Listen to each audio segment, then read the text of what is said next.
Prvič se mi zdi zelo pomembno, da se ve, da dvorana je sicer imela res samo 800 ali 900 sedežev. Prišlo jih je 1500, zato je pa vedlo 2 milijona slovencev. Torej, lahko bi prišli vsi. In ko danes poslušam nekatere, skoraj da zgleda, kot da je takratni sistem, režim, partija, SZDL, da so ustanovili stranke, ki bo zrušila enopartijski sistem, se malo nasmehne, ob tem, da izražam iskreno priznanje ZSMS-ju za to, da je z materialnimi pogoji omogočila delovanje in da dejansko, jaz ne poznam, Marija mnogo bolje ve, ne vem, da bi bili kdaj kakršnekoli problemi tudi vsebinske narave, čeprav sem prepričan, da v trenutku, ko je tudi partija začutila, da ima ta zbor tudi močan protikomunistični naboj, da v tistem trenutku se je tako soglasna podpora enemu kmečkemu zborovanju zelo zmanjšala. Ampak če ne bi bilo tega naboja v dvorani in če ne bi v tem dvorani to prebilo, te ustanovite ne bi bilo. In če bi takrat vprašali gospoda Žaka, gospoda tega, gospoda Knešiča, vsi rekli, ne so ustanovili. In tudi na lep način so nam to sugerirali. In je seveda nič ne zamerilo, pač so bili po svojih funkcijah na tem mestu.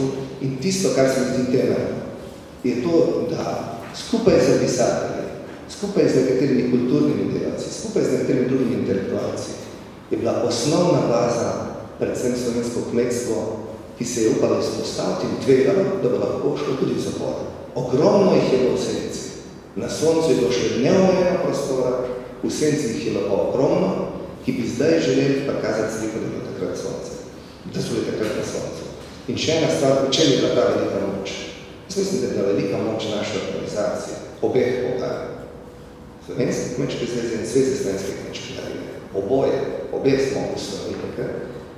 Moč je bila v tem, kar je rekla prej Marija Dudugi, torej v velikem medsebojnem zaupanju in v ogromnem zaupanju ljudi, da verjamemo v to, kar delamo in to, kar delamo je prav. Glede, mi smo šli v štrajk, smo šli v zbiranje mleči štrajk, v ta drug štrajk traktorski. Smo imeli 100 traktorjev, 500 traktorjev, 1000 traktorjev, zaprl en prehod, drug prehod, tretji prehod, na vlada 1000 ljudi, 2000 ljudi, 3000 ljudi. Vem, da je takrat notranji minister, da je rekel, mislim, da pomočil takrat notranji minister, ko smo imeli pogajanja tam nekaj na Miklošičevi, ker pri katerem mejnem prehodu se bo ustavil.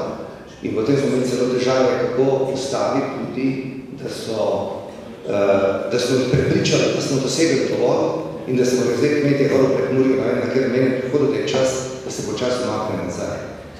Jaz sem ponosen na to, da je bila ta stvar takrat narejena.